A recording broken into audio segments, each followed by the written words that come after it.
Okay, so here we go. The engine is out. We had a mount here, which we took off first, which is there, as you know. The gearbox mount is here. We took that off the engine. All we needed to do was unscrew that bolt, which was that long one there. That bolt. Those two bolts came out of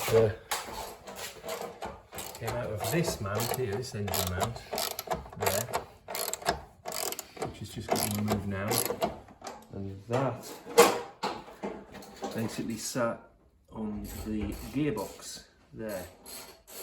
So there's the engine out. It was a little bit fiddly. We had to sort of knock it around and move it and rotate it, get the exhaust out the way. The exhaust was catching at the bottom here, so the exhaust's hanging off now. And we sort of rotated it. We lifted it up, out, over these brackets, over the frame here. It had to go up and then kind of rotate and come out with the gearbox at the back, which probably means when we get, if and when we ever get to putting a new engine in, it'll have to go in the reverse order, kind of down, rotated, down, and then rotate clockwise back in to sit. And there's going to be new mounts and what have you. And there's this thing. These are the two bits that were attached to the back of the engine.